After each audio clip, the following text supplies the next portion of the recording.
الحمدللہ الحمد لولیہ والصلاة علی نبیہ وعلی آلہ واصحابہ المتأدبین بآدابہ اما بعد فاعوذ باللہ من الشیطان الرجیم بسم اللہ الرحمن الرحیم وَلِمَنْ خَافَ مَقَامَ رَبِّهِ جَنَّتَانِ صدق اللہ العظیم ببرکتہ ان اللہ وملائکتہ یصلون علی النبی یا ایہا الذین آمنوا صلوا علیہ وسلموا تسلیما۔ عقیدت اور محبت کے ساتھ درود و سلام پڑھیں۔ الصلاۃ والسلام علیکہ یا سیدی یا رسول اللہ وعلی آلک واصحابک یا سیدی یا حبیب اللہ۔ ایصال ثواب کی محفل میں بیٹھ کر اتنا سستی کے ساتھ درود پاک آپ کا پڑھ کر آپ نے جو پڑھا وہ سن کر جی چاہتا ہے کہ آقا علیہ السلام کا آپ کو فرمان سناؤں۔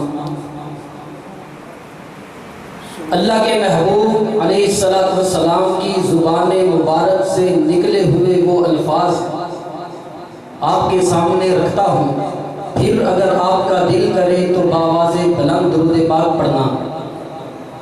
اور وہ زبان عام زبان نہیں، دیکھیں آپ کے سامنے میں بول رہا ہوں تو میری زبان ہلتی ہے، آپ بولتے ہیں تو آپ کی زبان ہلتی ہے، کوئی نعت خواہ بولتا ہے تو نعت خواہ کی زبان ہلتی ہے، کوئی مدرس بولتا ہے تو مدرس کی زبان ہلتی ہے، کوئی پیر صاحب بولتا ہے تو پیر صاحب کی زبان ہلتی ہے۔ دنیا کا اصول قاعدہ قانون یہ ہے کہ جو بولتا ہے اس کی زبان ہلتی ہے۔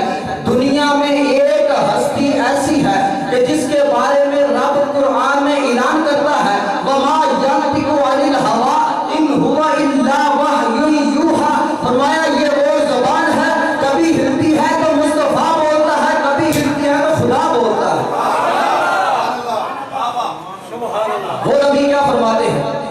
عن انس بن مالک رضی اللہ تعالیٰ عنہ قال قال رسول اللہ صلی اللہ علیہ وسلم من صلی علیہ واحدۃ صلی اللہ علیہ عشرا ومن صلی علیہ عشرا صلی اللہ علیہ مئۃ ومن صلی علیہ مئۃ كتب اللہ بین عینیہ براءۃ من النفاق وبراءۃ من النار واسکنہ اللہ یوم القیامۃ مع الشہداء۔ حضرت انس بن مالک رضی اللہ تعالیٰ عنہ ارشاد فرماتے ہیں نبی کریم صلی اللہ علیہ وسلم نے ارشاد فرمایا من صلی علیہ واحدۃ، جس بندے نے میری ذات پر ایک مرتبہ درود پڑھا، صلی اللہ علیہ عشرا، اللہ تعالیٰ اس بندے پر 10 مرتبہ اپنی رحمت نازل فرماتا ہے۔ فرمایا ومن صلی علیہ عشرا، جس بندے نے میری ذات پر 10 مرتبہ درود پڑھا، صلی اللہ علیہ مئۃ، اللہ تعالیٰ اس بندے پر 100 مرتبہ درود رحمت نازل فرماتا ہے۔ فرمایا ومن صلی علیہ مئۃ، جس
اور نبی کریم صلی اللہ علیہ وسلم کے ساتھ وہ ہستی بھی تھی جسے مولا علی کہتے ہیں. ایک مرتبہ سارے کہتے ہیں سبحان اللہ. حضرت مولا علی رضی اللہ تعالیٰ عنہ نے پہاڑوں سے آواز سنی. نبی کریم صلی اللہ علیہ وسلم کی ذات پر کوئی درود و سلام پڑھ رہا ہے لیکن پڑھنے والا نظر نہیں آ رہا. یہ سننے والے کون ہیں؟ حضرت علی ہیں.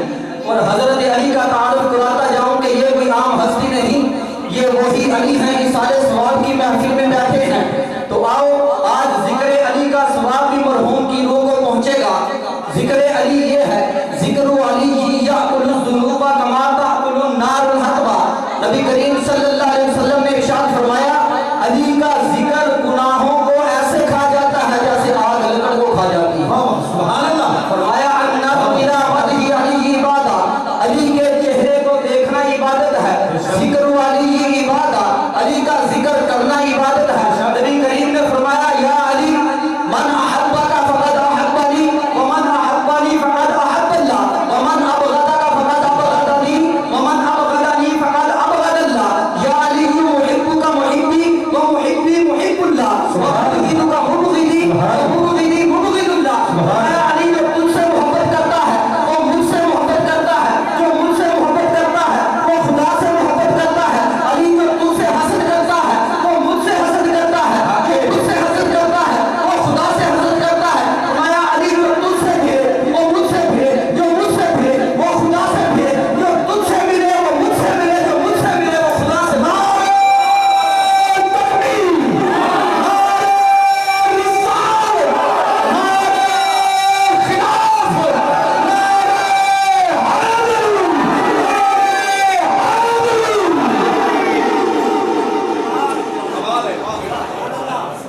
تو نبی کریم صلی اللہ علیہ وسلم نے ارشاد فرمایا اے علی جو تو یہ آواز سن رہا ہے درود و سلام پڑھنے کی اور پڑھنے والا نظر نہیں آ رہا, اللہ نے اپنے محبوب کو یہ شان بخشی ہے کہ یہ پہاڑ میری ذات پر درود و سلام پڑھ رہے ہیں. تو دوستو وہ پہاڑ ہو کر پتھر ہو کر نبی کی ذات پر درود پڑھیں. ہم انسان ہو کر, مسلمان ہو کر, نبی کے غلام ہو کر مسجد میں بیٹھ کر ایثار ثواب کی محفل میں درود پاک پڑھنے سے کنجوسی کرے تو یہ بات کوئی اچھی نہیں.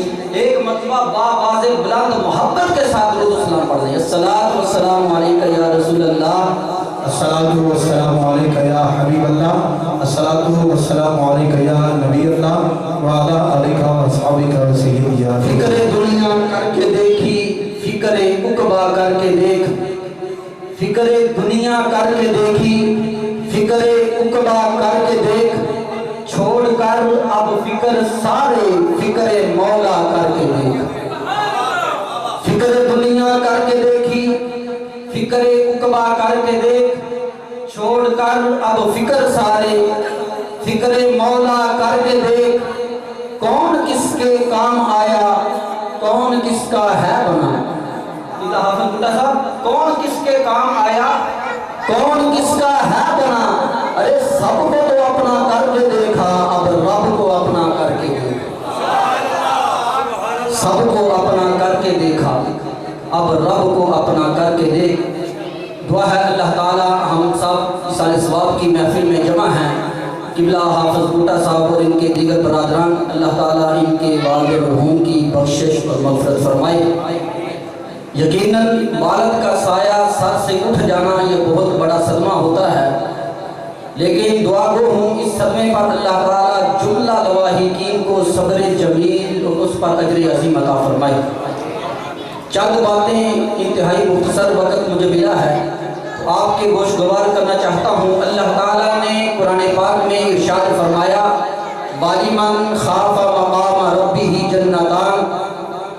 اس کا سادہ سا ترجمہ ہر آدمی کی سمجھ میں آنے والا یہ ہے, اللہ تعالیٰ فرماتا ہے کہ جو بندہ میرے سامنے کھڑا ہونے سے ڈر گیا, قیامت کے دن حساب و کتاب دینے سے ڈر گیا, تو میں نے ایسے بندے کے لیے 2 جنتیں تیار کر رکھی ہیں.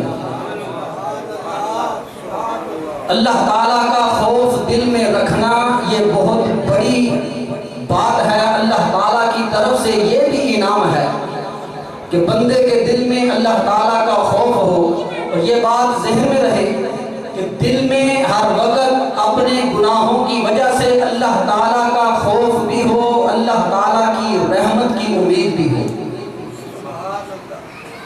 آقا علیہ السلام ایک آدمی کے پاس تشریف لے گئے جو کہ قریب المرگ تھا، موت کا وقت بہت ہی قریب تھا۔ جب آقا علیہ السلام اس آدمی کے پاس گئے تو پوچھا اس وقت تیری کیا حالت ہے؟ وہ آدمی کہنے لگا یا رسول اللہ، اللہ کی قسم اس وقت میں اپنے گناہوں کی وجہ سے خوف بھی رکھتا ہوں لیکن اللہ کی رحمت سے امید بھی رکھتا ہوں۔ جب نبی کریم صلی اللہ علیہ وسلم نے یہ بات سنی، صحابہ کرام بھی ساتھ تھے، نبی کریم نے فرمایا یاد رکھو اس موقع پر جس بندے کے دل میں یہ دو باتیں جمع ہو جائیں کہ اس کے دل میں گناہوں کی وجہ سے اللہ کا خوف بھی ہو لیکن اللہ کی رحمت پر امید بھی ہو، اللہ تعالیٰ اس بندے کے ساتھ وہ معاملہ کرتا ہے جس کی وہ امید رکھتا ہے، اللہ تعالیٰ اس بندے کو اس سے دور کر دیتا ہے جس سے وہ ڈرتا ہے۔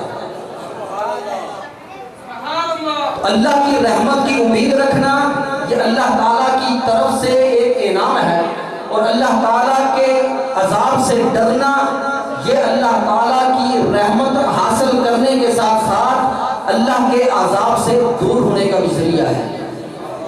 حضرت ابو ہریرہ رضی اللہ تعالیٰ عنہ روایت کرنے والے ہیں، فرماتے ہیں نبی کریم صلی اللہ علیہ وسلم نے ارشاد فرمایا ایک آدمی جس کی ساری زندگی گناہوں میں گزر گئی، اللہ تعالیٰ کے احکامات کو پس پشت ڈال کر اپنی من پسند کی زندگی بسر کرتا رہا، اسے ساری زندگی اللہ کے عذاب کا کوئی خوف نہ آیا، لیکن اللہ کی کرنی کے جب موت کا وقت قریب آیا اس کے دل میں اللہ کا اتنا خوف آیا، اتنا خوف آیا، اس نے اپنے بیٹوں کو بلایا، اس کو جمع کیا، وصیت کرنے لگا، فرمایا میرے بیٹوں میری موت کا وقت قریب ہے، میں نے ساری زندگی گناہوں میں گزار دی، ساری زندگی اللہ کے احکامات کو پس پشت ڈال کر اپنی مرضی کی زندگی بسر کر کے آج میری موت کا وقت قریب ہے اور مجھے اس بات کا خوف میرے دل میں اترا ہے کہ اللہ تعالیٰ کے سامنے کون سا منہ لے کر جاؤں گا، اللہ تعالیٰ کے سامنے کیسے کھڑا ہوں گا، کیا حساب کتاب دوں گا، میری زندگی ساری میرے سامنے ہے۔ فرمایا میرے بیٹو تمہیں میری وصیت ہے جب میں مر جاؤں تو مجھے قبر میں دفنانا نہیں بلکہ میرے جسم کو آگ لگا دینا، پھر جو راکھ ہو جو سوا ہو آدھی ہوا میں اڑا دینا، آدھی چلتے پانی میں ڈال دینا تاکہ میں رب کے سامنے کھڑا نہ ہو سکوں، نہ میں کھڑا ہونے کی قابل رکھتا ہوں۔ بیٹوں نے جب یہ بات سنی کہنے لگے ابا حضور ایک تو آپ کا دنیا سے جانے کا دکھ اور دوسرا اتنا بڑا صدمہ دے رہے ہیں، ہم اپنے ہاتھ سے آپ کے جسم کو کیسے آگ لگائیں گے، آپ ہمارے ابا جان ہیں۔ فرمایا بیٹا بات یہ نہیں، بات یہ ہے میں اپنی ساری زندگی سے اچھی طرح باخبر ہوں، فرمایا میری ساری زندگی گناہوں میں اس طرح گزری ہے، آج میرے دل میں یہ خیال آیا ہے اپنے رب کے سامنے کون سا منہ لے کر جاؤں گا۔ جب اس کے ذہن میں یہ بات آئی اپنے بیٹوں کو وصیت کی، بیٹے تھے وصیت پر عمل کرنا تھا، باپ فوت ہو گیا، جسم کو لکڑیوں پر رکھا، آگ لگا دی، سوا اٹھائی، راکھ اٹھائی، آدھی ہوا میں اچھال دی، آدھی پانی میں ڈال دی، لیکن اللہ تعالیٰ تو وہ ذات ہے جو قرآن پاک میں ارشاد فرماتا ہے ان اللہ علی کل شیء قدیر، فرمایا اللہ تعالیٰ ہر شے پر قادر ہے۔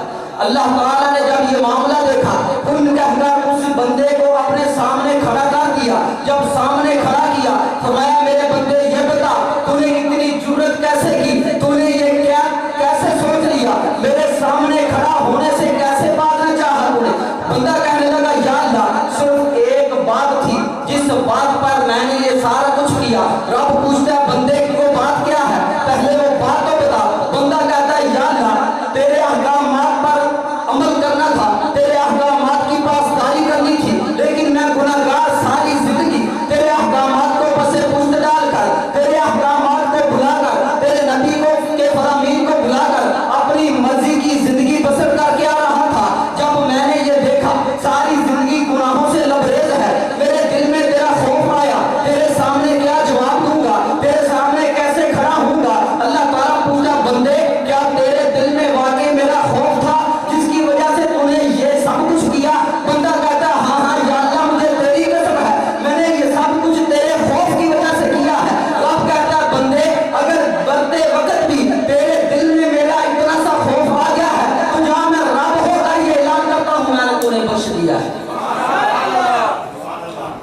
اللہ کا خوف اتنا بڑا اس کا انعام ہے کہ جو بندہ اللہ کا خوف رکھتا ہے اللہ تعالیٰ اس کو انعام کیا دیتا ہے؟ فرمایا وَلِمَنْ خَافَ مَقَامَ رَبِّهِ جَنَّتَانِ، جو بندہ اپنے رب کے حضور کھڑا ہونے سے ڈر جائے تو اللہ تعالیٰ اس بندے کے اس خوف کی وجہ سے بخش دیتا ہے۔ تو دوستان گرامی، بات یہ ہے آج ہمارے دلوں سے خوف بالکل نکل گیا ہے۔ آج ہماری صبح شام دوپہر رات ہر لمحہ گناہوں میں گزر رہا ہے، لیکن بات یہ ہے کہ اس کے باوجود بھی ہمیں اپنے گناہوں پر نہ شرمندگی ہے نہ کبھی توبہ کرنے کا خیال ہے۔ آقا علیہ السلام نے ارشاد فرمایا جب ایک بندہ مومن مسلمان جوان مرد توبہ کرتا ہے تو اللہ تعالیٰ کو جتنی خوشی اس کی توبہ پر ہوتی ہے شاید کہ کسی عمل پر نہیں ہوتی۔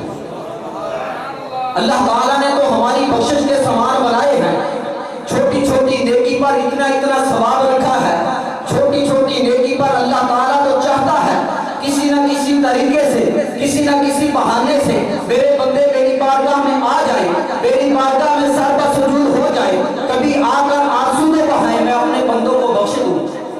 حضرت عباس رضی اللہ تعالیٰ عنہ ارشاد فرماتے ہیں آقا علیہ السلام نے ارشاد فرمایا کہ جس بندے کے دل میں اللہ کے خوف کی وجہ سے بندے کے جسم پر کبھی تاری ہو گئی، بندے کے رونگٹے کھڑے ہو گئے تو اس کے گناہ اس لمحے میں ایسے جڑتے ہیں جس طرح کے درخت سے سوکھے پتے جڑتے ہیں۔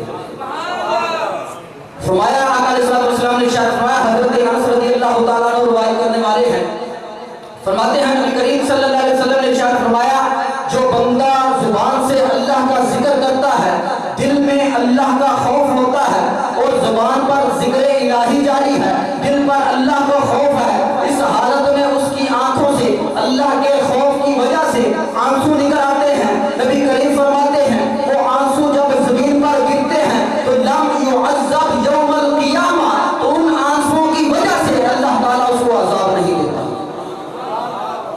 یہ شان ہے، یہ مقام ہے، یہ چیز ہے کہ جو بندہ اللہ کا خوف رکھتا ہے اللہ تعالیٰ اس بندے کے گناہوں کو معاف کر دیتا ہے، اور شرط یہی ہے کہ بندہ اپنے رب کی بارگاہ میں آ جائے، سر پر سجود ہو جائے، اپنے رب کو منا لے، تو پھر رب تو چاہتا ہے کہ میں اپنے بندے کو بخش دوں، میرے بندے میری بارگاہ میں آ جائے۔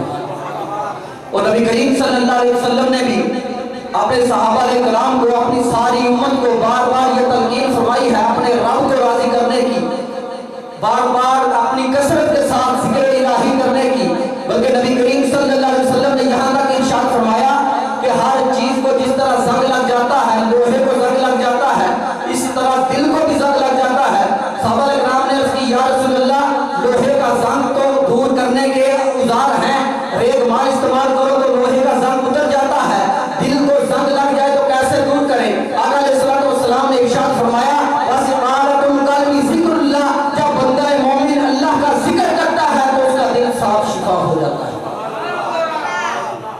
اور صحابہ کرام تو نبی پاک کی بارگاہ میں آتے تھے، اپنے رب کو بھی راضی کرتے تھے، اپنے محبوب کو بھی راضی کرتے تھے، بلکہ صحابہ کرام کا تو آخری بات عرض کر کے اجازت چاہوں گا، صحابہ کرام کا تو نظریہ اور عقیدہ اور یقین یہ تھا، صحابہ کرام کو نبی پاک کی بارگاہ میں یہ نظریہ لے کر آتے تھے، یہ بارگاہ تو وہ بارگاہ ہے کہ جس بارگاہ میں اگر قطرہ آتا ہے تو دریا بن جاتا ہے، اگر ذرہ آتا ہے تو آفتاب بن جاتا ہے، اگر ادنا آتا ہے تو اعلیٰ بن جاتا ہے، گنہگار آتا ہے تو نیکوکار بن جاتا ہے۔ ارے یہ بارگاہ تو وہ بارگاہ ہے، مقتدی آتا ہے تو امام بن جاتا ہے، غلام آتا ہے تو آقا بن جاتا ہے، ابو بکر آتا ہے تو صداقت کا تاجدار بن جاتا ہے، عمر آتا ہے تو عدالت کا بادشاہ بن جاتا ہے، عثمان آتا ہے تو سخاوت کا دریا بن جاتا ہے، علی آتا ہے تو حیدر کرار بن جاتا ہے۔ دعا یہی ہے اللہ تعالیٰ سب سے پہلے مجھے اور پھر آپ سب کو اللہ تعالیٰ اور اللہ تعالیٰ کے محبوب کے احکامات پر عمل کرنے کی توفیق عطا فرمائے۔ اور آج کی اس اِصال ثواب کی محفل میں ایک حدیث پاک بطور تحفہ آپ کے سامنے پیش کرنا چاہتا ہوں۔